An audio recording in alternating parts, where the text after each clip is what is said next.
Hello, and welcome to Smash Fiction, the podcast where we pit two or more characters against one another in a battle of strength, or wits, or wearing costumes that redefine the meaning of the word wedgie, and see who would win. This week, Kitana versus Morrigan versus Ivy.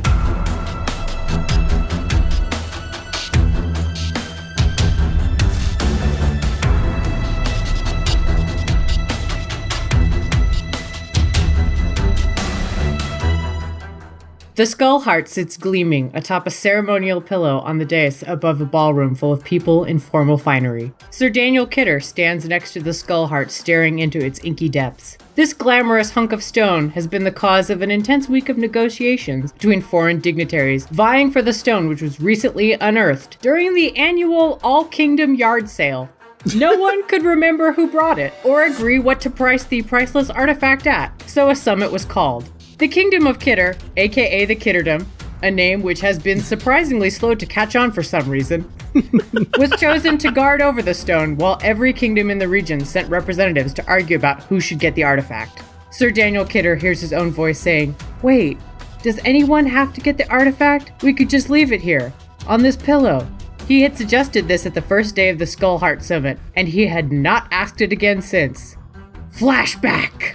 A pack of princesses seated around a large wooden table in the middle of which sits this skull heart, an artifact able to grant any wish to the woman who wields it. Debate is underway about what to do with such an artifact, and by debate it is understood that it is a diplomatic shade-throwing exercise. A small princess with flyaway yellow hair wearing a bright pink dress smiles skeptically. Is it truly safe here? This kingdom is not known for its strength. A woman in a blue bodysuit with matching gloves and thigh-high boots scoffs. "It is not safe here at all, Princess Peach. The safest place for it is in the hands of one who can wield it well."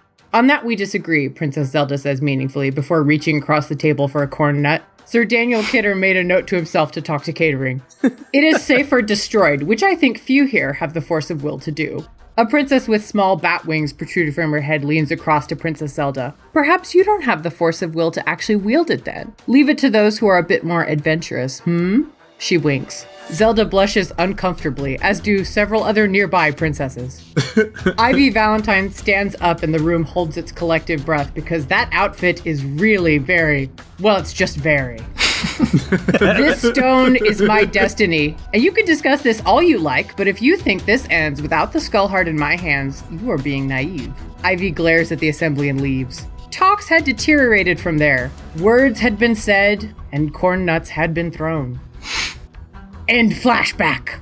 Oh no! While Sir Daniel Kidder was contemplating the talks gone wrong, three of the princesses have gathered together and things look heated. Ivy is saying something that's made Kitana very angry. She's drawing her flying blade. Morrigan is smiling and says something, and whatever it is, it's made Princess Garnet till Alexandros faint. Kitana and Ivy are looking at Morrigan in outrage. Kitana shoves Morrigan into the buffet table, spilling corn nuts across the floor.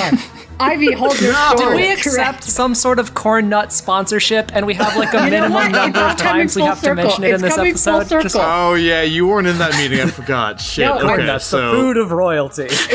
This is my point, guys. The aughts. Is this how we're appealing to the kids? I mean, by kids we mean 30-year-olds. Yeah, sure. What are the kids like these days? Corn nuts. Corn nuts. I can't get enough of those nutty corns. Ivy holds her sword at the ready. Morrigan stretches her bat wings and assumes a fighting stance. Who will win this dark princess brawl? I have no idea. I've been too busy trying to do subtle product placement. So I, Megan Bob, will be your judge this week. You know how in fighting games, like, you get into fights with other characters for, like, no reason? Yeah.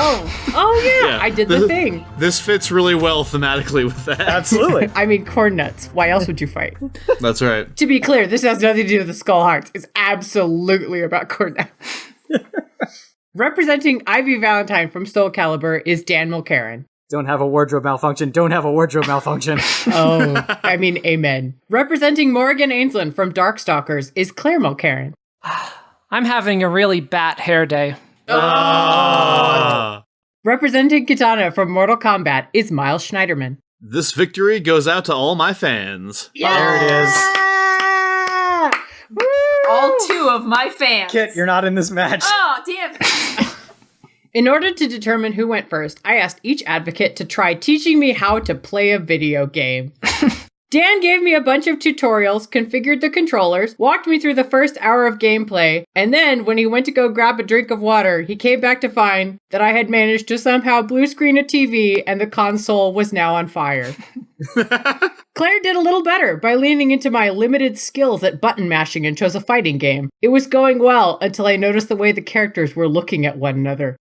3 hours later, I had written and posted my story of the character's forbidden longings and only completed 10 minutes of the game. Miles took a different route and put what he said were VR goggles on me, and then plugged in a game where you just pet a dog to make it happy. The graphics were amazing! It all seemed so real! And then I realized Miles had just put dark sunglasses on me and I was petting an actual dog. It was pretty great though, so Miles is first, followed by Claire, followed by Dan. Because video games are for suckers. Yeah. I mean, I definitely debated doing that, but then I thought, no, Miles would lie to me and say it was a video game. There was an alternate version where you handed me like a half-dead Tamagotchi and were like, here, get out of my face.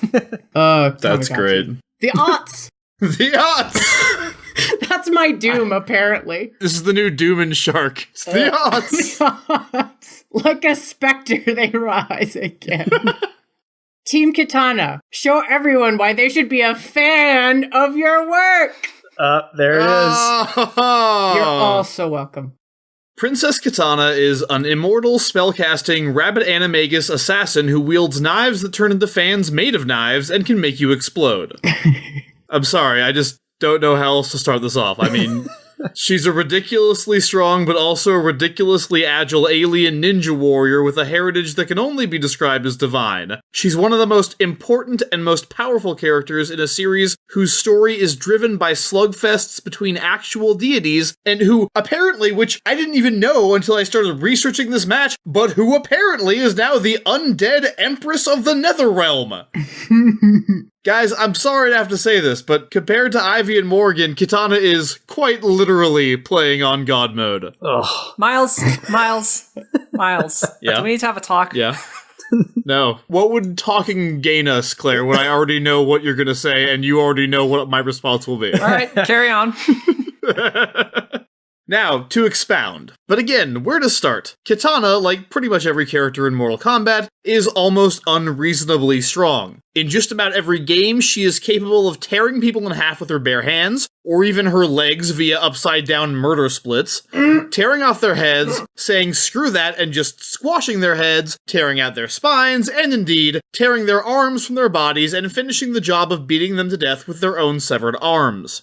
These are not normal things that just anyone can do, and I don't believe we've ever seen Ivy or Morgan doing any of them. Of course, if it was only strength involved, I might as well be representing Malik. Am I right? Am I right, guys? My Mortal Kombat people know what I'm talking about. I don't know who that is. It's okay, we're moving on. Okay. The insane thing about Kitana is that she's exactly that strong, but fights with grace, precision, and technique, as befitting an ancient, deadly martial arts killy person from the shadows. Her tactical style involves a mastery of deception and anticipation, making her opponent think she's fighting one way when she's actually doing something else. She throws Frankensteiners and German suplexes like she was Rick goddamn Steiner. Yes, I realize you don't know what any part of that sentence means. We're moving on! Like most Mortal Kombat fighters, she knows multiple combat styles, including Eagle Claw, which deals with pressure points and joint locks and breaking your nose and then kicking you into the air so hard you bounce off the ground and then doing it again. And Bagua, which is based around principles of defending multiple points on a circle and thus comes in handy for any fight in which Kitana has two or more opponents. And of course, she's deadly with her steel fans, of which she has a magical never-ending supply for those times when she decides to throw them into somebody's face, or cut their head into thirds, or brutally dismember them, or stab them over and over again in the brain. Do you know how many people and demons and wizards and higher powers have been ripped to shreds by those steel fans? There have been like 20 games, and she's been in pretty much all of them. Statistically speaking, you're more likely to have seen Kitana murdering someone on your television screen than any kind of political campaign commercial. And that is a stat with no basis in reality. I just made it up. Please don't start believing that America believing things isn't a good look for you right now. Let's see, what have I not mentioned yet? Oh wait, was it the magic magic. Have I mentioned the magic? Kitana can teleport. She can shadow kick. At least one of her fatalities suggests that she's telekinetic. She can levitate you helplessly into the air, blast you with a massive gust of wind, and create tornadoes with her fans. If you make her mad, she can kiss you on the cheek, an action that causes you to either A, explode, B, blow up like a balloon and then explode, or C, blow up like a balloon and go back to normal, blow up like a balloon, vomit blood, blow up like a balloon, and then explode. If you make her really mad, she can turn into the killer rabbit from Holy Grail and maul your face into oblivion. And if you make her really, really super mad, she can turn you into an infant version of herself for no apparent reason. It's called a babality, and no, I don't understand it either, but damn it, it gets results. If by results you mean babies that are tiny versions of you.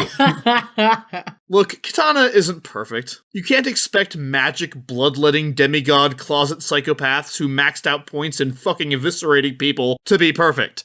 Except at fighting people whose entire combat experiences can barely even touch the sheer brutality of a single round in Mortal Kombat. I guess she is kind of perfect at that. You know what? Forget it, this conclusion is rapidly becoming redundant because in the time it took me to say this, Kitana went ahead and just won this match already, so future Miles and my opening argument with a baby thing, alright? That's way more interesting. Maybe we can talk about that for the rest of the show. Yay! I learned a lot.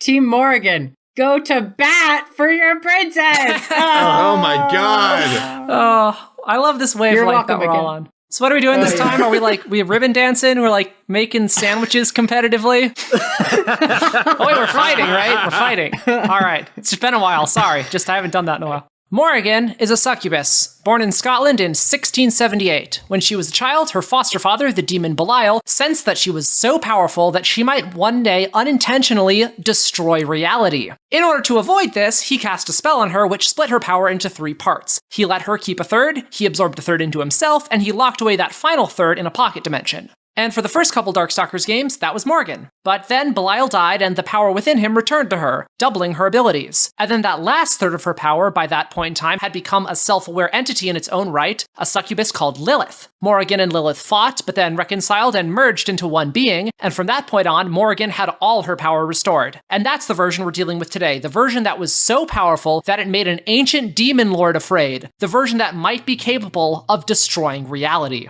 Although all the fighters that we've gathered here today are skilled, Morrigan is likely the fastest fighter here. The characters in the Capcom-style fighting games like Darkstalkers and Street Fighter are noticeably faster and more acrobatic than the slower, flat-footed characters in the Mortal Kombat and Soul Calibur games. And even within her own games, Morrigan is one of the fastest and most agile characters. In multiple Marvel vs. Capcom games, Morrigan actually attacks so fast that if you perform her combos in the right way, you can create inescapable combo loops that stun your opponent and completely lock them out of the match. But more than just possessing raw speed, Morrigan is also without question the most unpredictable fighter here, and that's because as Morrigan fights, she is constantly instinctually shapeshifting. When Morrigan kicks you, her leg becomes a drill. When Morrigan uppercuts you, her wing becomes a blade, which is also stabbing you. She can even slap you with her prehensile hair. You think you're out of her range, and then a bunch of spiky tentacles explode out of her back and attack you from all sides at once. Ivy has a magic whip. Kitana has some magic fans, but Morrigan has within her body 1,000 hidden magic weapons that can emerge and disappear at any moment, ranging from traditional knives and spears to guns and missile launchers. And those are just her basic punches and kicks. In terms of her special abilities, Soul Fist is an exploding energy projectile. With Harmonious Spear, Morrigan creates a trap, a little ball of darkness, which floats across the arena until her opponent steps into the right position, at which point it expands into an enormous spear, impaling them. Morrigan can extend her arm to reach across an arena and grab an opponent by the neck. Not only can she fly via the wings growing out of her back, she can also shapeshift a booster rocket out of her back to perform a high-speed dash attack. But Morrigan's most ridiculous attacks are her hyper combos. Most fighting games have some sort of extra powerful ultimate attack, but unlike Mortal Kombat's fatalities or Soul Calibur's critical finishes, which can only be used as a flashy way to finish off an opponent who is already more or less defeated, Morrigan's hyper attacks can be used periodically multiple times throughout a fight, and they make the sorts of ultimate finishing moves performed in Mortal Kombat and Soul Calibur seem grounded and realistic by comparison. Morrigan's finishing shower attack summons an airstrike of around 30 or so mini-missiles which rain down on her opponents. Her astral vision ability creates an ongoing duplicate of herself which will attack her opponents from behind as she continues to attack them from the front.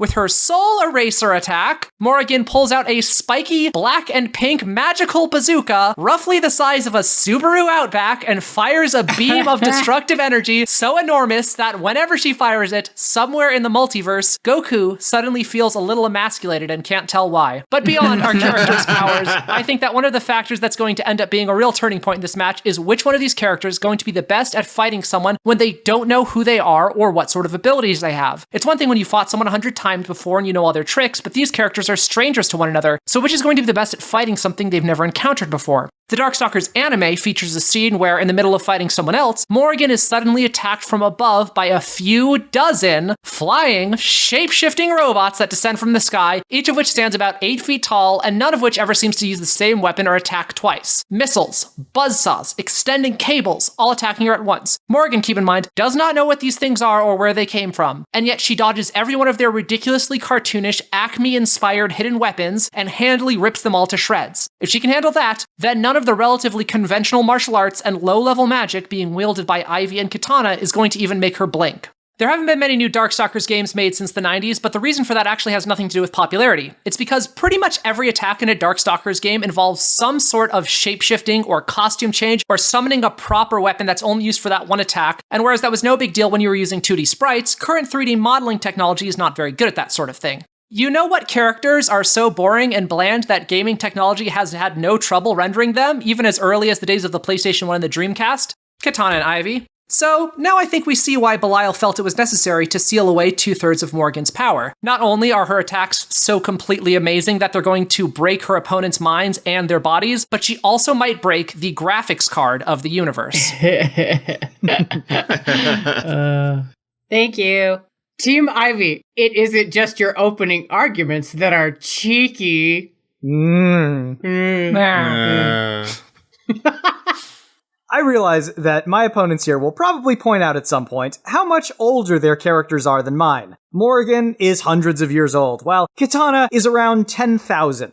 Ivy, in contrast, is only just pushing 50. But let's remember to put things into context here. We see in numerous works of fiction that races which are long-lived, like elves and dwarves in D&D, or Asari and Krogan in Mass Effect, often learn much more slowly than the shorter-lived races like humans do. This helps to put them on an equal footing, and explains why a character like Kitana can believably lose to a character like Stryker, a competent but normal human cop. So, while both of these characters are old, they aren't unusually old by their own race's standards, meaning that their age won't really give them an edge when compared to a normal human. But keep in mind, Ivy is the only person here whose age is unusual for her race. Yes, she's pushing 50, but thanks to her connection to the Soul Edge, her aging stopped in her early 30s. This means that she's had almost 2 extra decades of being at her physical peak, during which time she's been able to hone her fighting and magical abilities to a ridiculous degree, much more than any normal person, regardless of their race, would have been able to do.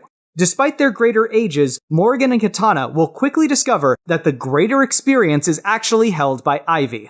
Ivy is singularly brilliant. She used alchemy to craft her unique whip sword, then used sorcery to enchant it to be a living weapon which would respond to her commands. If this sword whip was all Ivy had, she'd be way too unpredictable for Kitana and Morrigan to keep up with. But it goes even further than that. She also has great skill in both unarmed combat and magic. She's able to summon and direct fire and lightning. She's able to use magic to break her sword into pieces and send the shrapnel flying at opponents with the speed of a machine gun. We even see her able to transform the blade into a bow and fire magical arrows. Ivy has a reputation for being one of the most difficult characters to master in Soul Calibur, but in the hands of an experienced player, her range, power, and versatility make her absolutely deadly. But guess what? Ivy doesn't just bring her genius intellect, command of magic, and super flexible weapon with her tonight. She's bringing the freaking Soul Edge, the artifact of doom that the entire Soul series revolves around, that thousands of people from around the world across generations have spent their entire lives attempting to get their hands on.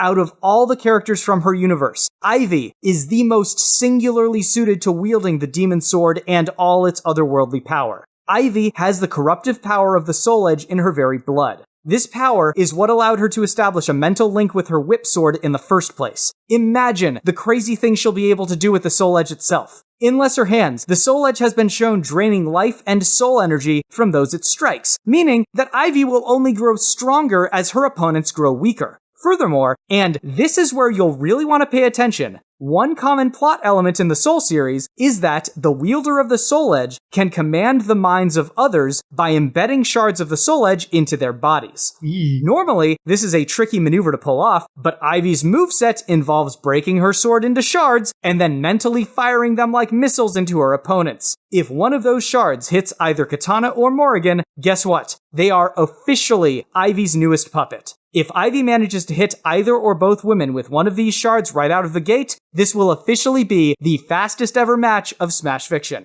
Ivy is the ultimate dominatrix, able to reduce all of her opponents, up to and including demons, to grovel on their knees before her and allow her to use them as a chair. Literally, that's legit one of her grapples.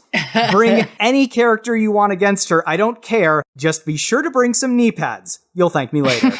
I mean, you guys kind of all did bring dominatrixes to a princess fight. True. I mean, look. That is kind of what happened.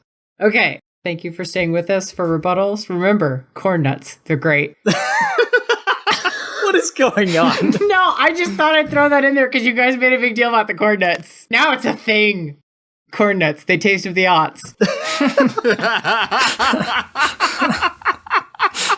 Oh my god.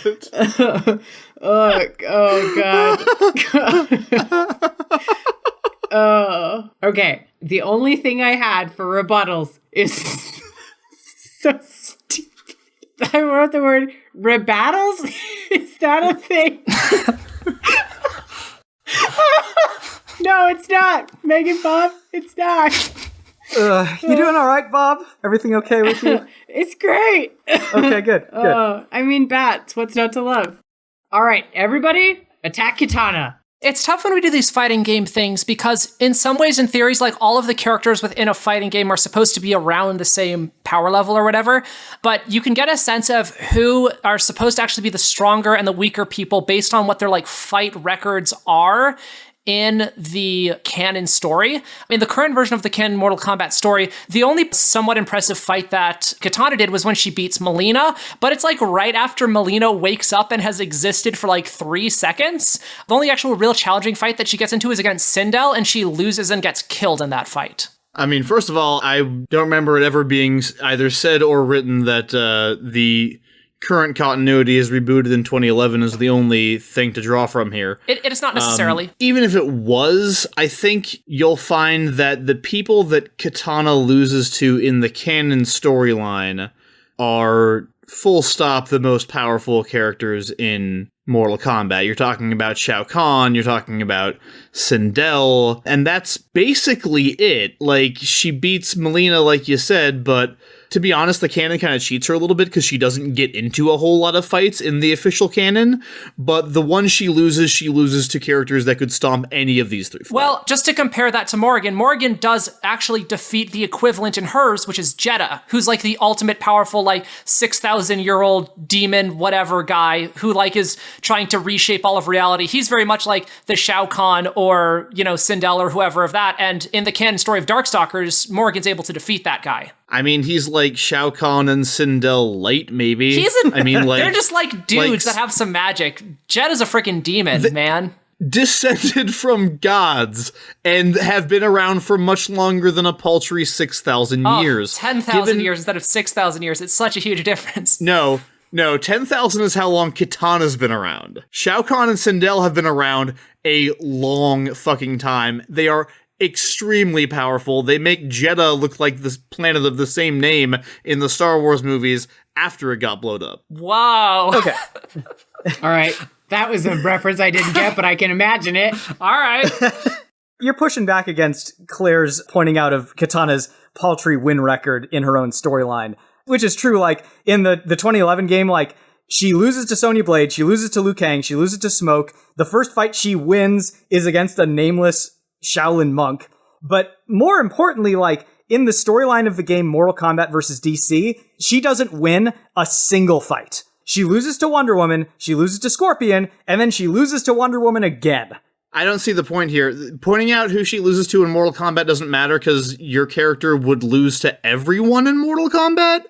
And as for pointing out DC, I mean, comics are some fucking bullshit. She loses to Wonder Woman. None of this really matters because the only arenas in which we've seen Kitana fight are arenas that are way out of the league of both of Kitana's opponents in this match. Well, see, one of the biggest problems with Kitana is that she isn't someone who's particularly good at acting on her own. Like, there's a lot of times in the Mortal Kombat storyline that she needs her allies in order to really accomplish her goals. Now, she does pretty consistently manage to gather allies given enough time, but like, that's always her go-to move, is to gather allies first. So I think that speaks to the fact that when she goes into a situation without backup, she's a lot less confident and capable. I think that's a horrific leap to conclusions. What are you even talking about? You're saying that the fact that she, when faced with the prospect of fighting a war,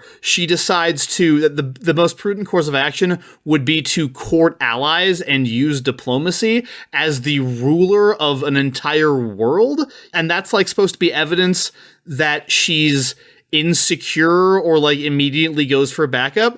I don't really know what you're talking about in that case, because that says to me that she's fucking intelligent, as opposed to Ivy, whose motivation is, I'm gonna destroy the Soul Edge, and then when she fails, she comes back with, all right, this time I'm really gonna destroy the Soul Edge. You're talking about whatever, Shao Kahn's descended from deities, from gods. This is the reason I don't like that argument, because it's not specific. He's just a big, strong punch man, and Sintel's like a big, strong punch lady. She has like the Sonic things or whatever, gods. But like, it's just not on the same level of like... divine Sonic.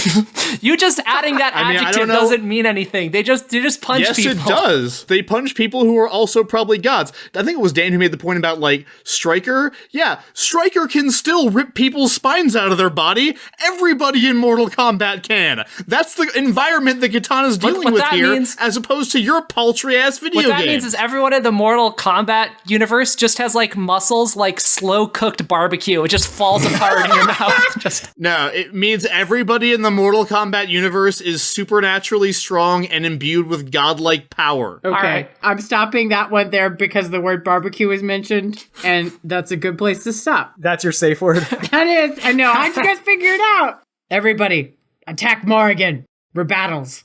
The shit you're talking about how, like, Morrigan is the only one who can do match-ending, murdery finishing moves within the context of the actual game? Have you heard of a brutality, sir? Because Kitana has many of them, they can be used in gameplay, and they have the capacity to end your entire life in, like, one combo. Okay.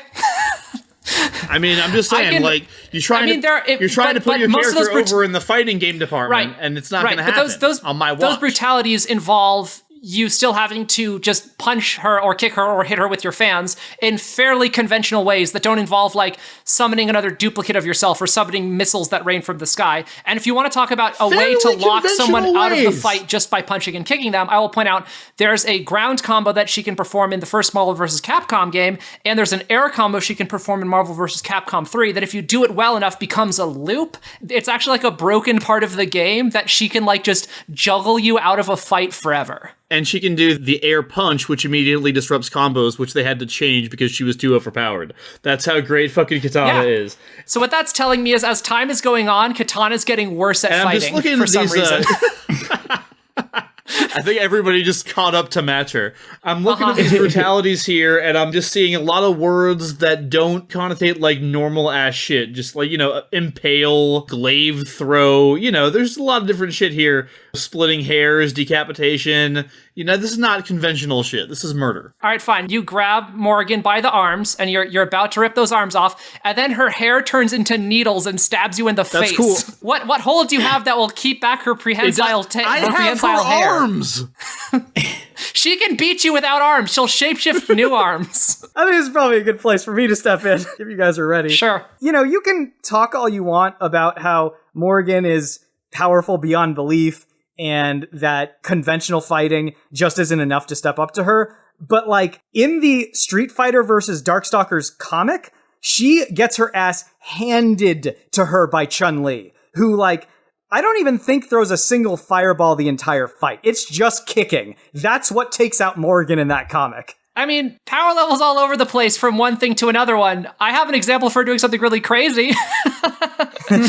There's a video game she was in called Gunbird 2, which is a top-down bullet hell airplane shooter. Rather than flying in a plane, one of the characters you can be is just Morrigan from Darkstalkers, who flies around and dodges missiles and blasts fighter jets with magic. And a lot of the enemies in the game are mecha that are like 5 stories tall. So power level's a thing that varies from one portrayal to the next. She did lose a fight to Chun-Li, but I mean, Chun-Li's thighs are pretty great. And well, see, I think that the common theme that underscores Morrigan, and that might explain why she's so unpredictable in terms of her win record, is because she's so flighty and childish. Like, again, in that Street Fighter versus Darkstalkers comic, she's expected to rule as a queen over the entire demon realm, but she continuously shirks her duties in order to go hang out in the human world. And, like, that doesn't sound to me like someone who rigorously trains or studies, who has developed the keen mind needed to come up with much more disciplined fighters like Chun-Li or like Ivy and Kitana. Well, I mean, I think that this is all very much speculation, and like why exactly these things are there are somewhat open to interpretation. You can't always just have the thing of, oh, people grow and people change and people get better. Like in her most recent portrayal, which was in Marvel vs. Capcom Infinite, she's shown as being the leader of Makai, like the sort of ruler, and she's like a pretty big force to reckon with. Like a party that goes in to face her there consists of like Doctor Strange and Ghost Rider and some other random bullshit Capcom characters that I don't remember. I think the guy from Super Ghouls and Ghosts or whatever. And like they talk about her in this way with like reverence, and like she's all powerful and they're like afraid of her, and like she kind of kicks Ghost Rider's butt, I believe, in one of the fights there, and then his buddies have to come in and save him. I think this might be the thing of like person getting stronger over the course of the games and, you know, less flighty and becoming more disciplined as she becomes a ruler. Because in the first few games, she's just like a princess. She doesn't rule Makai yet. All right, everybody, gang up on Ivy. You were talking about the fact that Ivy is going to be the one who learns the quickest out of us because she has that, you know, human quality of being like adaptable and learning quickly and all that stuff, and all of our age isn't going to help us. I actually think if you look at Ivy's win record within the Soul Calibur universe, that's actually not really borne out. She wins a fight against Sung Mina, but that's the only canonical fight that she wins the first time. When she fights Astaroth and Taki and Zaslamel and Cervantes, she loses all of those fights. She wins rematches against Zaslamel and Cervantes later on, but I think that proves that she's the sort of person who it takes her a while to learn how to beat somebody, and in the first fight against somebody, if they're being somewhat unconventional in the way that they fight, she's not going to be able to prepare for it, and she's going to lose the first fight against them. So the thing you're missing about those fights that she loses against, for example, Zaslamel and Cervantes, are not really representative of her usual fighting prowess. Like, when she fought Zaslamel, her sword had become almost impossible to control, and she was spending more of her concentration fighting the sword than she was fighting Zaslamel. And then when she lost to Cervantes, like, at that point, Ivy had worked herself to the point of exhaustion, trying to create a new soul for herself, and Cervantes caught her by surprise. Again, you say that it's because she learns who they are and adapts. I say it's because in both of those cases, Zaslamel and Cervantes sort of sucker punched her, and the rematches are much more demonstrative of how Ivy fights when she is not exhausted and is on equal footing with her attackers. Well, she's not going to be on equal footing with Morrigan. Morrigan's going to do some crazy shit. Morrigan's going to sucker punch her. You talk about how she's younger and more human and therefore will learn faster and is more impressive. But as much as I love Soul Calibur, and I love Soul Calibur, don't get me wrong, like, that's just a naturally less brutal, less, like, grueling place to fight. Just by design, like, Soul Calibur has ring outs. Just that. Just the ring outs. When somebody gets knocked off like an island and into the water, the fight is over. In Mortal Kombat, you can get knocked through a wall, over the edge of something, and into some fire, and the fight continues. Like, Soul Calibur is just kind of a weaker setting, and so I think that Ivy's accomplishments, unfortunately, don't hold up as well because of that. Well, so I don't know how meta you want to get with this, but... How meta do you want to get with this? All of the water in Soul Calibur is super, like, acidic. It just, like, dissolves your body if you fall into it. That wasn't quite what I was going for. What I was going to say is, if you're fighting in a setting where you can be knocked out by, like, poor placement if you're standing in the wrong place and you're not paying attention, and you can lose from a single hit. What that's going to produce is fighters who are more maneuverable and who are smarter and who are more perceptive of their surroundings. You're right, like, you can win a Mortal Kombat fight just by, like, punching and blocking at the right times and just sort of, like, running forward in a straight line. But you can't do that in Soul Calibur because you have to be a lot smarter. So what that tells me is that Ivy's going to be making use of her environment in a way that Morrigan and Kitana have no way of even contemplating. So what you're saying is she can step forward and backwards into space, whereas Morrigan is just going back and forth, left and right and up and down. Kitana can sidestep, bitches. I mean, that's a thing, but... Yeah, it is a thing. You're with your bazooka. Anyway, go on. Morrigan can fly off of the stage and just disappear and then reappear later. Like, so she could get knocked off and just fly back. I don't know, this is such a weird argument. The only other thing I wanted to say, Dan, is that Soul Edge kills you too. So... there's that. Yeah, I mean, it drains your life if you're not hitting anyone with it, but, like, when you hit someone with it, then it drains their life and adds to yours. If you guys keep attacking me, I will be getting stronger while you will be getting weaker. And, like, I don't know that Warrior Princess Kitana and arrogant succubus Morrigan are just gonna run away from the fight and let Soul Edge kill As you may or may not know, I've been playing a shit ton of Deadly Alliance recently, and in that game, when you hit somebody with, say, Kitana's thrown fans to the face, they start bleeding out, and you can just stay away from them and they die. So I think she would use that strategy. The other thing I was going to say is that Morrigan has some abilities that drain people's energy. Like the Soul Drain attack does that, and the Harmonious Sphere puts a debuff on someone that makes it so that when you hit them with attacks, she drains their energy and it powers her hyper attacks.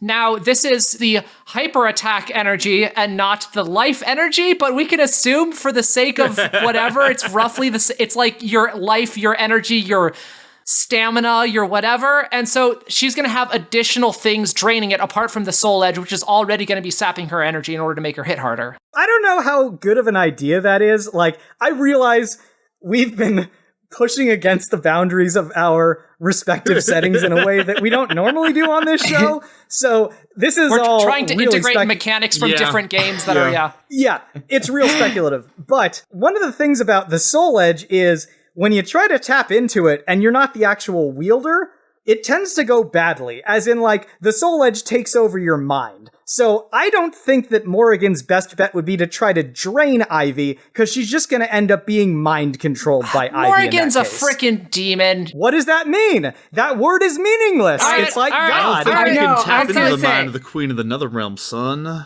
I believe. I mean, I can mind control a freaking golem. Like, Astaroth is a golem. No, stop, all of you. All right. Shh, nap time. Victory strengthens the soul of Ivy. I mean, but it's not going to, though. People are so bad at nap time. Okay. The corn nuts clear from the air. And all three... Why are you... Okay. The scent of the aughts. No. Okay. The corn nuts clear from the air, and all three women are still whole. Even 90% of their costumes have survived this fight. Good, I couldn't afford to lose a whole lot. I know, I was going to make it more and then went, nope, Abby does not have room for that. Their collective chests heave with exertion as they prepare to enter round 2 of fighting. Just then, a debonair man holding a martini steps from the shadows, nodding to all of you. I haven't had the pleasure of making your acquaintances. I'm Bond, James Bond. You're all quite exceptional fighters, and while I came here on another mission entirely, I am looking for a new associate, a Bond girl, if you will. Simultaneously, all three women reach out to shut up this interrupting man and shut him up permanently. A significantly less alive James Bond drops to the floor as lightning flashes above the castle in dramatic lightning round fashion.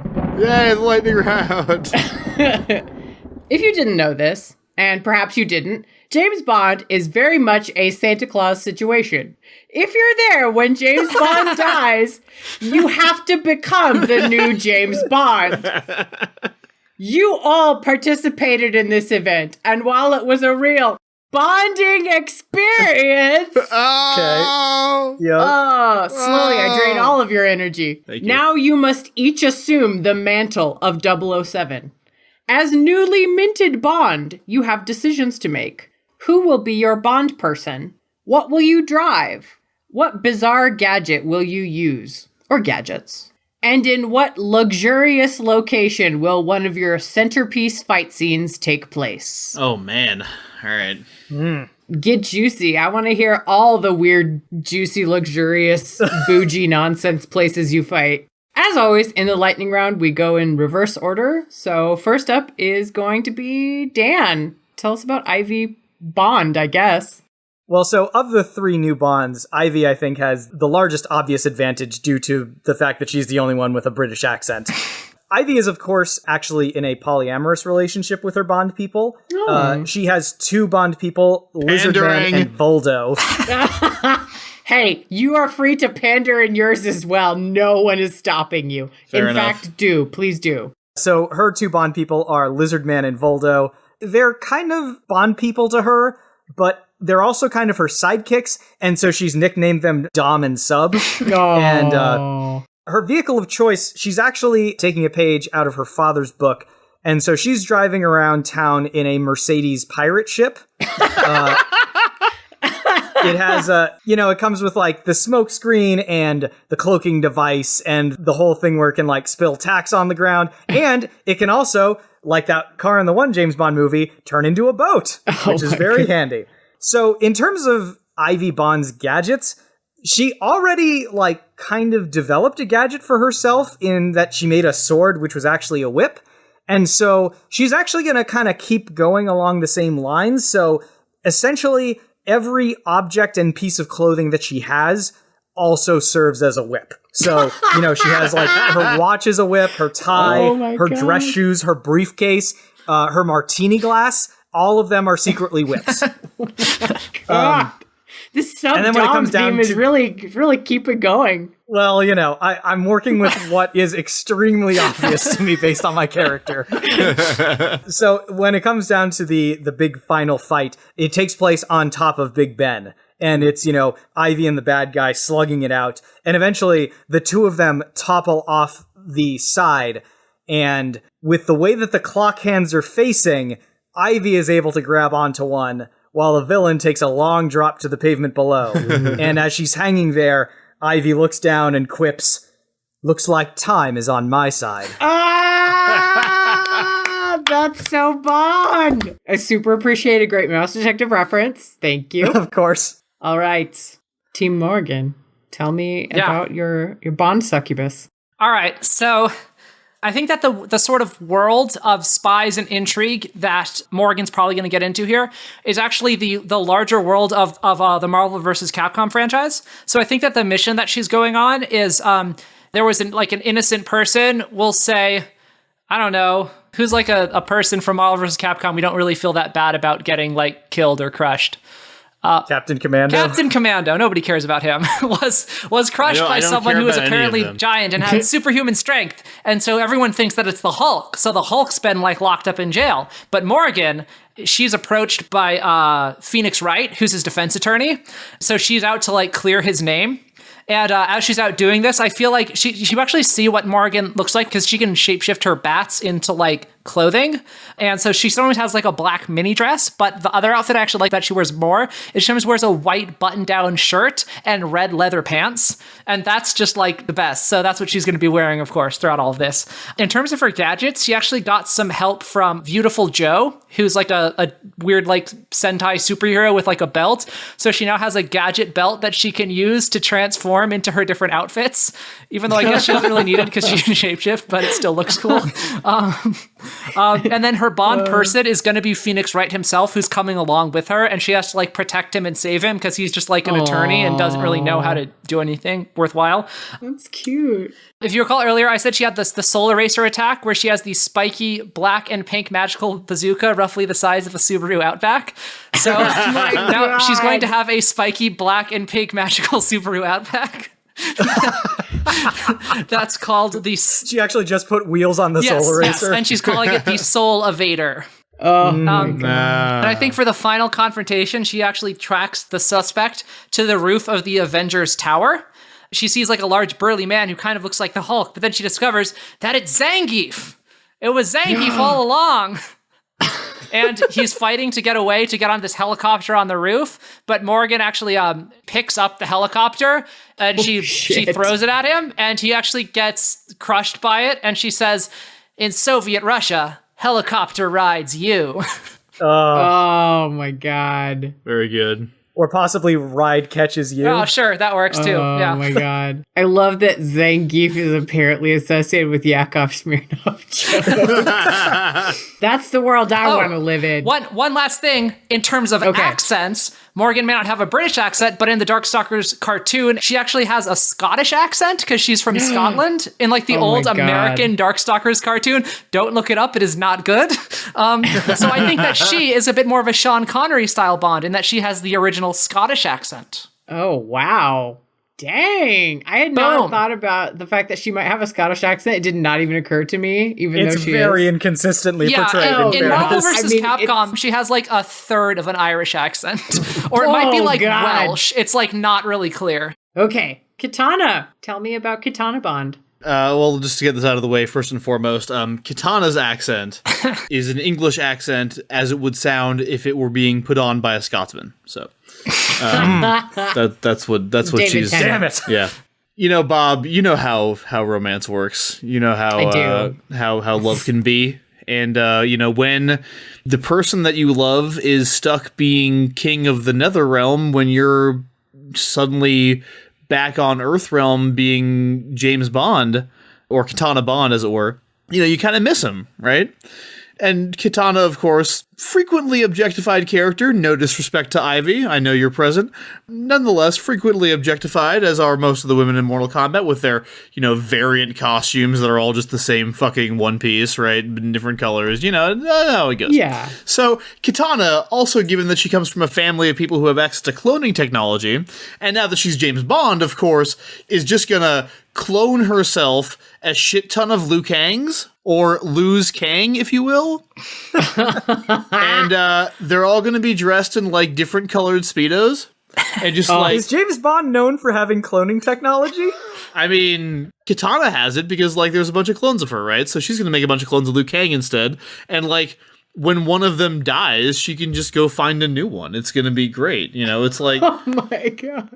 As far as what she's going to drive, you know, we're trying to make this, I'm assuming, you know, like a more modern James Bond, right? Because the franchise, you know, they've been talking about rebooting it and all this stuff. So Kitana is very enamored of the 2018 Rolls-Royce series of cars, mainly because they have names like Ghost and Wraith and Phantom, which is her favorite.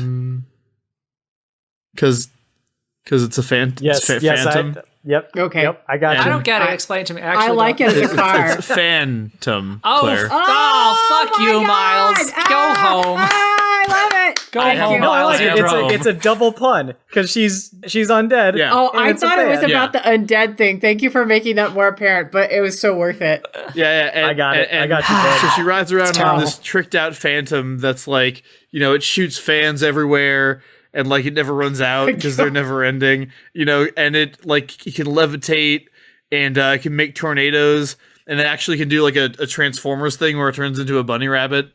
Like a gigantic like robot bunny rabbit that looks like something out of a crappy Michael Bay movie, and she uses that to, you know, bounce around as well. Like when she needs to bounce, she can bounce, is what I'm saying. One of the gadgets that she has is a very special fan, and it actually expands and transforms when she needs it to, and turns it to something that she calls the Maim Glider. Oh, It's like a hang glider, but it maims you. And the Maim Glider, as it turns out, one of its more useful properties comes in handy when Kitana goes to meet the villain of this piece, because the Maim Glider can in fact go into space. And like, keep you alive while you're in space. So, because Kitana has to go to the moon, and it's actually not Earth's moon. It turns out to be Outworld's moon that she has to go to. And in fact, in the clouds of Outworld's moon, there is a magnificent castle. That is where she has to go to stop the mad scientists with their laboratories inside the castle, inside the clouds on the moon. Is she going to get her dissertation while she's there? Because this is a lot of setup. Yeah, and then of course, you know, but I swear to of God, course, if this is ending in a pun or something, I'm just like... It's James Bond, so, you know, she gets captured, right? Like, 'cause James Bond always gets captured and, like, put into a death trap. But they didn't find the last tiny fan that she keeps well concealed. And the tiny fan is a special gadget that Kitana likes to call the baby maker. Oh, what? And it turns the villain into a baby. And, like, obviously it's in the middle of this like, horrible death trap room, so it starts crying, right? And, like, Kitana frees herself from the death trap, goes over to the baby, shoves the little thing in its mouth, and says, "Can consider this threat pacified." Oh, God. You know what? I'm really proud of what we've done here today. I have feelings. I don't know if pride is one of them. I'm sure I'll get to pride eventually. Like, pride is coming down the road. You've all brought very beautiful princesses, and you said a lot of nice, interesting things, and I'm going to go think about all of them. When you're designing a fighting game that's known for its finishing moves, I can see how you get from fatality to brutality. It's like, I want a more extreme version of the fatality. Right. And I can see how you get to, like, animality, because it's like, wouldn't it be cool if, like, everyone could turn into an animal? Yeah. And then it's like, and I can see how you get to friendship, because it's like, let's, like, do something fun, where, like, instead of killing them, they just, like, do something nice for them. You have no idea. How do you get to babality? Like, I think that's someone's fetish on the design team, and they're like, wouldn't it be funny if they all turned into babies? And then they're like... You have no idea how hard I tried to incorporate friendship into my argument. I was like, how can I make this work? How can I can't make it work. I mean, you're the only character here who is shown to be canonically capable of friendship. That's true. I feel like that argument would have held a lot of weight with Judge Bob. Yeah, but, like, Bob is also logical sometimes, and, like, how does that make any sense? Morrigan has enough friendship skills to be able to sustain being a part of a 3-person tag team. Man, tag team was not what I thought you were going to say. Gonna be real honest. Yeah, I was real curious as to how that sentence is going to turn up. Also, Claire, not to be pedantic, but when there's 3 people, it's a trios tag team. All right, fine. Is that not a subtype of tag team? There's layers, there's nuances. I would prefer if you just use the proper terminology in the future. I think that means you're technically right, but I don't want to admit it, but all right. No, that's not. I think if you look at the nuances, you'll find that's not what that means. All right, sure. There are some weird things I did get to include, like there's like a weird fighting game that was like a chibi one that Morrigan was in, and she has the ability to shapeshift into a nurse and stab someone with a giant syringe. Well, was there a lot of Darkstalkers going around in the Mulcairn household? Is that a thing you guys played? Not the household. I mean, but the arcade. Not a ton, like not compared to Mortal Kombat. Yeah, because we enjoyed ourselves some Darkstalkers for sure. I started researching it and we came back a little bit, but like I only played it a few times. Yeah, it's one of those games that I think as like a teenager, I liked it from afar, but I didn't want to play it too much because I didn't want people to think I was a perv. I mean, that's exactly what I did with the Dead or Alive. Oh, wait.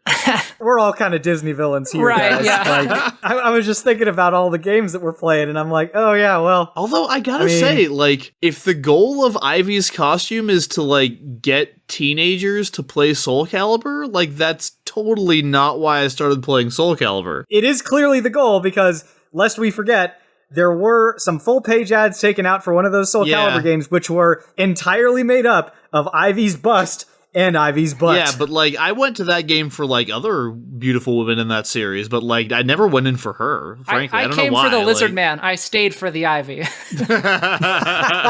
Which women did you go in for, Miles? I was always a big Sungmina guy, to be honest. She's pretty cool. You know, I thought Sungmina was hot. I didn't think Talim was hot, but obviously Talim is my jam in that game, and I will end anyone. I remember how annoying you are playing Talim in Soul Calibur. Yeah, I played a lot of Soul Calibur. Mortal Kombat too, but, like, Mortal Kombat's not generally my preferred game. Like, obviously, my preferred game is Tekken, but I think Soul Calibur would come next on that list. Interesting. I actually like in the later ones when they had the character creation. That was always like my favorite way of playing because I'm all about my OCs. My favorite character to play was this like thief I made who had these like knives, and it was sort of like... Also, how the hell did we do this match without Kit being on, considering she just did a Mathview episode where she talks about Soul Calibur? Oh, really? Yeah, well, I've not had to... We'll get into that later in the episode, I'm sure. Once you get to Plug Corner, is that where we're going? We're heading straight into Plug Corner, bud.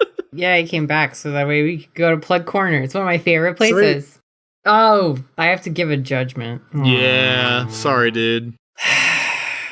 I decided on Kitana. Yes!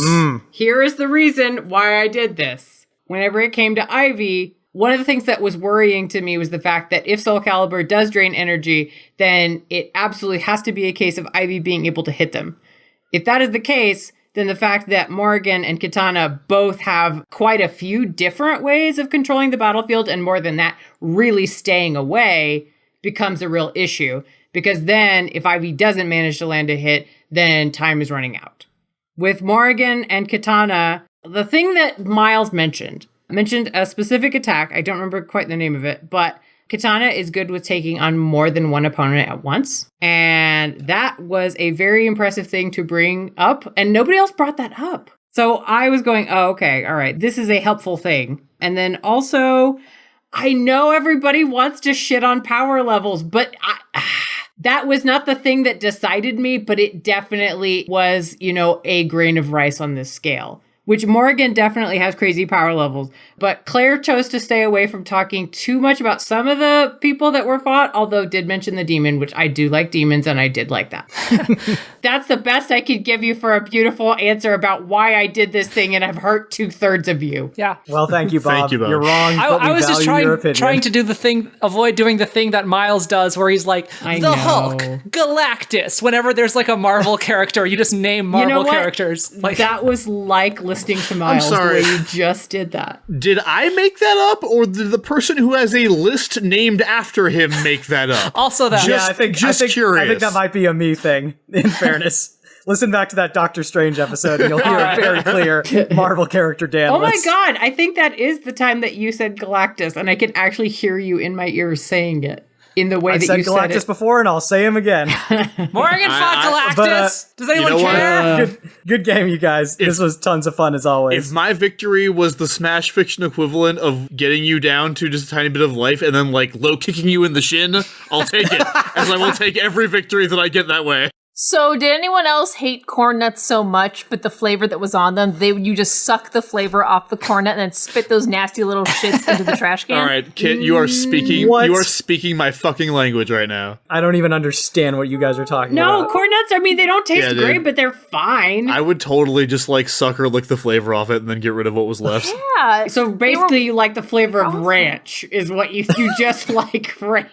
I mean, yeah. I feel like there's got to be some sort of shishi organic fancy corn nuts that maybe taste better, or that have the branding to make you feel like they taste better. And I would like to tell you all about them. Here at Smash Fiction, we think that your corn nuts deserve to taste better than dry little nuggets of corn. It's Ott's brand corn nuts. It's corn nuts, but updated for 15 years ago. Time for these kitten nuts. No! Yeah! Over to Twitter. Thank you to the Mega Dumbcast podcast, Mike Booch, Crinch, Dr. G Nerdologist, gotta love that name, Florian, Jake the Fake Irish Wristwatch, ooh, nailed it again, Sharon Schneiderman, Jeffrey Ketchum, Matias Tatimes, Neil Butler, William Caddy, I think it's it's Caddy, Press Down to Orb, Andrew Young, Cosplay Fiend, Rafael Medina, Ed Hayden, whom time forgot. Over to Tumblr. Thank you to FatBlunt69. FatBlunt69. G Prime, Geek Haven, Creepy David Bowie, Pizamon, Sid Rabbit Blog, and Changing Shades. And on Facebook, thank you to MP Duffy, F. Douglas Wall, Tom Groh, Katrina Erman Newton, and Matias Tatimes, who loved Surprise Party so much, he wrote a blog about it and his hunt for more storytelling games. No. Thank you, dude. I was real pleased to see how many people really enjoyed Surprise Party and are excited to play it themselves and had a ton of suggestions for the next time we do it. So thanks, guys. We were surprised, you might say. One might say. Special little shout out to David Waters, because he basically puts a sweet, sweet comment on every single new episode link, and you're just... he really does. That man is tireless. And thank you also to Daniel Kidder, or I guess Sir Daniel Kidder, or... Of the Kitterdom. Lord Majesty Daniel Kidder? What's the title I should be Sir using? not paying attention at the wrong time. No, it's Sir Daniel Kidder of the Kitterdom. Of course. The ruler of the Kitterdom himself, who is a patron of ours and as a result, was worked into our storyline, which is one of many prizes you may achieve should you go to patreon.com and help us keep the show going. And special thanks to me for knowing what Skullgirls is and suggesting we use the skull heart. Yep. Thank you. Also, special thanks to Corn Nuts for letting me do this. I also wanted to share a new iTunes review that we got. Yeah. This one comes to us from Cosplay Fiend. Oh, shit! Cosplay Fiend gives us 5 stars, and the review is titled, "A podcast so good, I re-logged into my iTunes to leave a review." Whoa. Clearly, That's like, there is no mountain high enough to keep you from praising us. oh my God. I would cut man. off my hand before I did that. And the review goes, "Modern fandom for fictional properties has devolved into 2 groups of people. What would happen if they fought, and what would happen if they kissed. And outside of those groups, there is an outlier. A person who asks who would win in an eating contest. What would happen if they had to design a clothing line? What if they had to go undercover to overthrow a diabolical terrorist plot? And then they kissed." Each week, 6 adults sit in a giant bathtub full of action figures and throw them at each other until someone gets tired.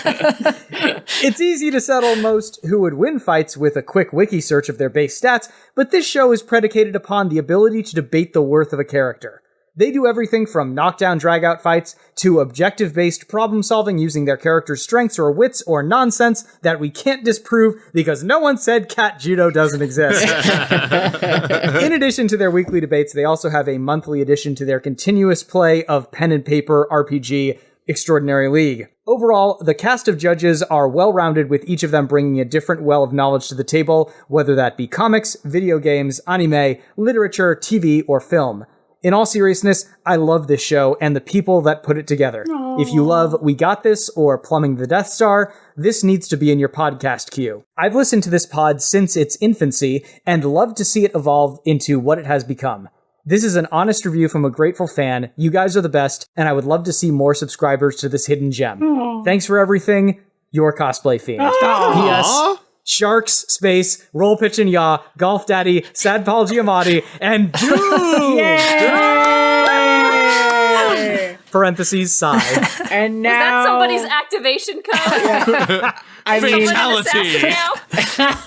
Oh yeah, I think Cosplay it's like Fiend a has combo. unlimited lives now. Now, of course, you could add the aughts. Forgot to mention Morgan's ability to roll, pitch, and yaw. I could have won you the fight. No! Kit, did you want to do plug corner? All right, so if y'all haven't heard The Math of You yet, it's a great podcast by a great guy with a super smooth voice. Basically, it's an interview cast, and he interviews a bunch of interesting people, except for me. I'm all right. But he's had on, like, Chris Sims, and, oh gosh, I don't want to spoil who he's going to have on. He's had on me? Oh, he's had on the Mulcarans. He's also had on me? Miles. Yeah. He's had on Miles, yeah. He's a great interviewer, and it's kind of fun to, like, really get in there and learn more about some of your favorite hosts and me. And then This is Kit's way of saying she was on The Math of You, and she was really great. And the episode's really great. we talk a lot about aminals. I'm so excited to listen to it. I know, it's in my queue right now. I really want to. I'm super stoked. Yeah, we also talk about Soul Calibur. So, Miles, you will find yet another thing we have in common once you listen. Yeah. Kit is great, and you should want to know more about Kit things. I second this motion. If you want to see a more gentle, shy Kit, that is where you go. This is the side that, like, you know how foxes are very pointy on most ends, but they have, like, some, like, not pointy. One government-mandated blunt end. Yeah, exactly. We have poofy sides, okay? Yeah, they have, like, We are some poofy. poof. Thank you for listening to Smash Fiction. We hope you enjoyed it. Next week, we bring you the return of Collaboratory.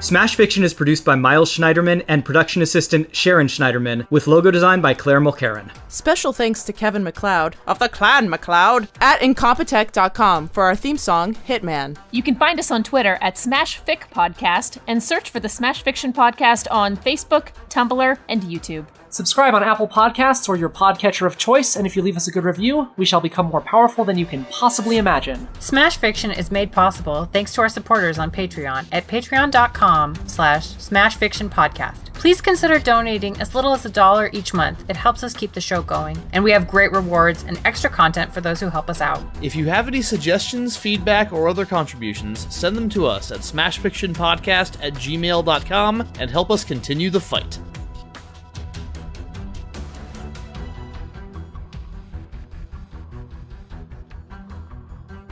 By Bond person, you mean like Bond girl, but not necessarily a girl, right? Yeah, exactly. Okay. Bond girl or boy, or who knows, maybe some sort of animal? Shokan, yeah. Yeah, exactly. Bond Shokan. You know, the only limit is your imagination. Come with me, and we'll be... Sorry. This has been a strange evening. Guys, this was supposed to be us getting back to normal. I think this is pretty much back to normal. One step at a time. Yeah. I mean, you let me judge a fighting match. I don't know what you all were thinking. That's true.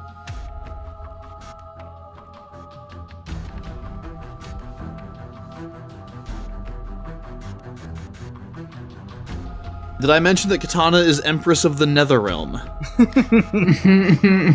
Nether. How'd she become Empress of the Netherrealm? Oh, it's because she died. It's because she got killed by Sindel, and that's why she's in the Netherrealm now. Yeah, and is like a badass queen murderer. Man. Anyway, it's not my rebuttal. What am I talking about? That means you're the king of the losers. Because all the people who got killed, you're the best one of all of the losers. Better to be the queen of the losers than the king of the stupids, which is what you are. I don't know. I think that's a lateral move, to be honest.